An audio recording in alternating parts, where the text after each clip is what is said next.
he tells you the truth about life, the highs and the lows, the tremendous agonies, and also the great moments where you can really relish them. And I mean, in his heroic music as well as his more quiet and subdued music. And I think that's what makes him so great.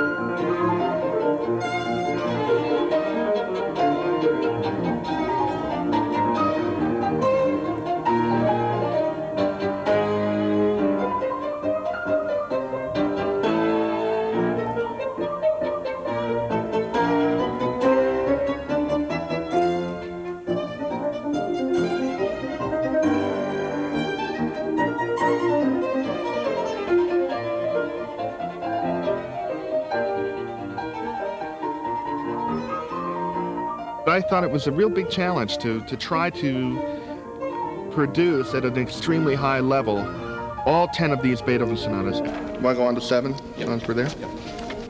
What time is it getting to be? To sort of have the audience, as well as myself and my pianist, experience sort of the transgression, the evolution of these 10 sonatas, which basically spanned about 30 years. It was an idea, I think, just to see if it could be done, because this is usually a cycle of works that is presented over perhaps 3 concerts, or at the least 2, on successive evenings, if that. Still got another one to go. How do you feel? Are you okay? You sound strong. The hardest thing about it was not really the physical.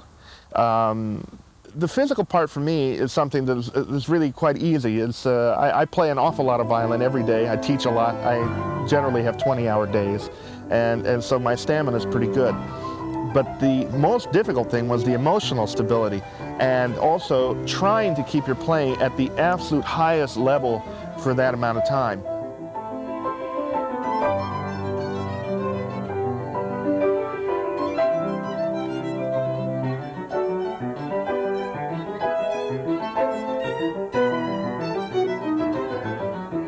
Every ounce of music that you play has to be identified, it has to be executed, and it has to be And don't forget to move. passed on to your audience. Just a hair, you know. Okay. Give it a little bit more motion.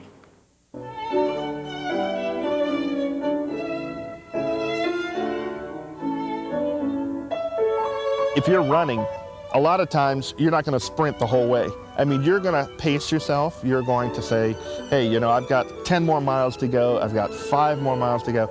I've got the stretch run. I've got the last 50 meters. And so you sort of pace yourself. And really, you can't do that so much in a Beethoven sonata. You have to somehow deliver that message to your audience all the time. You can't afford to take a phrase off. I mean, I think if you do, you're not doing justice to your music, and you're certainly not doing justice to your own integrity. I played the morning concert, which was at 10:30, and I must say I'm not used to playing concerts at 10:30 in the morning, so that was an experience in itself. And then I had the afternoon off. Andres played 4 sonatas in the afternoon with a different pianist, Katherine, Collier, and that was at 3 o'clock, and then we came back at 8:30 and played the final 3 sonatas. I felt that the most important thing was to rehearse each and every sonata an awful lot and play them each and every time as if I was playing it in the concert, so that I could judge and gauge what my emotional level was going to be after each and every movement. I was very conscious of showing the similarities and differences between these pieces, because the audience would be hearing them back to back. You want to give them some kind of overview of what Beethoven's creative processes were like. We chose not to do these in chronological order for obvious reasons. The keys would be very jarring if you did them that way, and also the lengths of the pieces wouldn't add up to good programming. This kind of project affords a musician a rare opportunity to really focus on a very specific repertoire. don't forget to guide me through this a little bit. Okay. Because I think I took too much time the last time we played it. Uh-huh. So. So, good. Right. Well, once in a while, you know, Piano solo? you really find a connection with a certain musician in your life. I've played with probably hundreds of piano players, and many orchestras, conductors, and many chamber musicians. And once in a while you find 2 or 3 people that you really connect with, that really seem to understand where you're coming from, and what your level of integrity is, and what it is you're trying to accomplish. Well, one of the great things about our collaboration is that we have very few disagreements. And it's funny because we don't always agree on things, but we're each persuasive enough in what we do, not even with discussing it really, but more just how we play. Okay. Insight. It's also important for me in this kind of music and in this kind of genre to have people that are on equal footing and whose opinions I respect immensely in order to pursue this high level of music making. You know, you may play one Beethoven piece on a program or something, but when you play 10 sonatas all in one day over a period of a week rehearsing, I was a little worried that I was going to get sick of it or something, but actually I found myself totally immersed in it, and I found more and more things as I rehearsed it even further. And even by the time we played the G major, the 96, in the last concert, I was hearing things that I wish I would have heard after weeks of rehearsing it. So really, it's like an open book. Beethoven composed most of the sonatas right around 1800.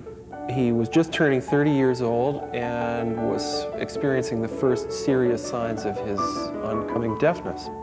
What I think is quite extraordinary about much of this music is how happy it is, how joyful and actually just kind of rumbustious he is in these pieces, because there's a great deal of good humor and not a whole lot of tragedy in this music. And yet in his personal life there was total havoc.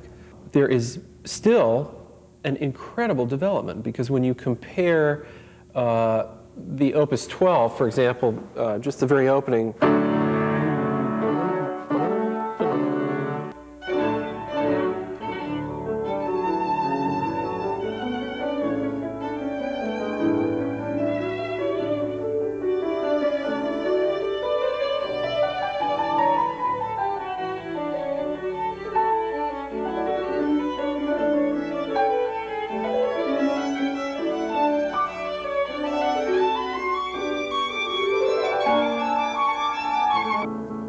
which already has a stamp of Beethoven and has this kind of athleticism and virility and just guts.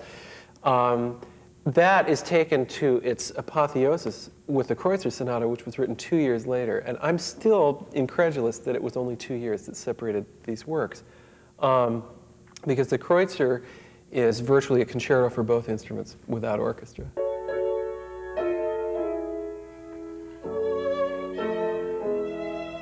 His music is very universal. It has inherently in it strength, passion, confusion, depression, tremendous highs and tremendous lows.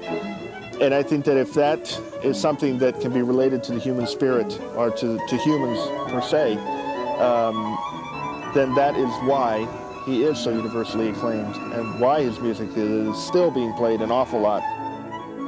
Joseph Haydn once said that the world should be very much aware of Mr. Beethoven because he was going to make a very loud noise someday.